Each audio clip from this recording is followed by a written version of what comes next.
talaga na kapag gumising tayo, feeling natin tayo yung pinaka-fresh at pinaka-pretty sa buong universe. Naksyuta? At yan ang pakiramdam ko today. Ako na nga ito ngayong araw at nagbiyahe nga kami papunta ng Malolos, Bulacan dahil kami nga ay magpapa-adjust ng mga brace. Siyempre, para makomplete ang look natin, kailangan natin magpabango. At sa sasakyan nga, meron akong stock nitong fresh ng Mystery Scent. Nyo nga lang yung shake before nyo gamitin at 3 to 5 hours naman ang tinatagal ng amoy niyan. May pagka-fruity na floral nga ang amoy, kaya kung gusto nyo akong maamoy, bumili na rin kayo. Katapos ko nga mag-feeling Disney Princess dito sa loob ng sasakyan, kumain na nga ako ng ginataang kalabasa. Ay, Diyos ko. Yun naman, diet ang Disney Princess nyo, kaya siguro mahigit 1 linggo na akong hindi nagkakanin. O tala kung ibang kinakain, kundi mga kalabasa, sitaw, basta gulay ang pongasan. Diyos ko, kasakit. Sobra ako kasi kay Artie. Charis!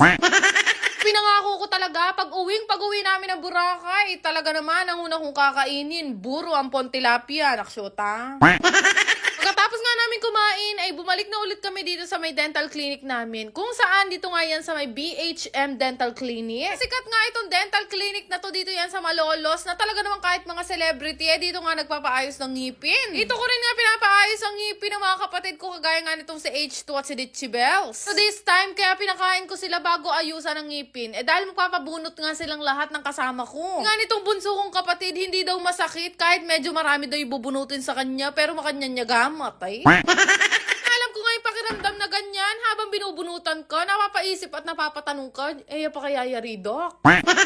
Kasi isa ang bubunutan sa kanya, kundi 5, at may pa kanya niyang ipaninga na kainin. Naman, dahil Disney Princess, wala na akong bulok ng ngipin. Naka-adjust nga lang ako ng mga braces ko ngayon, at sa mga nagtatanong, opo, naka-braces ako ngayon. Kailangan ko kasing ipabalik yung braces ko dahil meron pa nga akong photoshoot na kailangan i-continue sa dati kong contract. Sabi ko naman kay Doc, ipapatanggal ko na lang yung brace ko at papaayos ko yung veneers ko kapag ikakasal na kaming dalawa ni Bevu.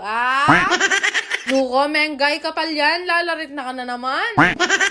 Niyo ba guys, na mahigit 1 taon na kami nagpapaayos ng ngipin dito sa BHM Dental Clinic. Ba't nga nung lumipat kami dalawa dito ni Bebo sa may BHM Dental Clinic, naayos nga yung mga ngipin namin, hininga na lang talaga ang problema. Chares! After ko nga magpa-adjust, si Bebo naman ang isinala. Dahil tanda ko nga nung unang sumalang si Bebo dito kay Doc, kay Diyos ko, nang karakalsira, ipansinawa yay Doc. Pero loko ngayon, hindi man siya makahabol sa kulay, lamang naman siya sa ganda ng ngipin. Kaya naman ayan, sa mga nagtatanong, dito kami nagpupunta ni Bebo sa may BHM Dental Clinic by Doc K. Harap na harap nga lang yan ang Kapitolyo ng Malolos. Ay, sinasabi ko sa'yo, baka maligaw ka pa, nakshuta. After nga namin sa Malolos, nagbiyahe lang kami dito sa may Pampanga dahil tinitingnan at inuumpisahan na kasi itong kubo nga na pinagagawa namin dalawa ni Bebo. Mag-lit lang kami doon at sa mga susunod na araw, bibigyan ko pa kayo ng mas mahaba at mas magandang update. Nga fast forward, nung mauwi nga kami dito sa may Pulilan, pinagbubuksan ko na nga itong dumating na mga parcel sa akin at ito nga yung huling batch na mga gagamitin namin sa Boracay. Yung pambawon sana namin sa Boracay, naubos na rugo, kaka-order ng parcel. Feeling ko nga na-scam pa nga ako dito sa binili ko kasi wala akong matandang may in-order akong ganito. Mainit na pa mo yung ulo ko niyan at nung binasa ko nga, hindi pala sa akin, not binuklat kay rugo. Mami pala to ni Bebo. Ay, sorry naman po. Kaya naman tinabi ko na nga ulit at pinasok ko ulit sa plastic. Tapos yung mga susunod na parcel, binasa ko muna bago ko guntingin. Susunod nga na parcel na binuksan ko, ito nga ay para kay Bebo. Saan ko nga siya ng tsinelas, sabi ko naman sa inyo hindi kami mapera, hindi ako bumibili ng original na tsinelas. Noon, bumili lang din ako ng mga pantulog na extra small nga ang size. Feeling ko kasi sa mga susunod na araw, 52 kilos na lang ako. Naksyota. Tapos nga noon, natuwa ako kasi pinadalhan na naman ako ng thrifted claw ng mga pants. Sa kanila nga lang ako umu-order ng mga trouser na ginagamit ko, kagaya nga nitong itim na suot ko ngayong araw. Alam na nga nung seller yung gusto kong sukat at yung gusto kong haba. Gusto ko talaga nagmamind kapag ka nagpo-post na sila kasi napakagaganda ng mga quality ng mga trouser na pinopost nila. Diba? Kaysa bumili ko sa napakamahal. 600, 700 pa kanyan. Nakshuta.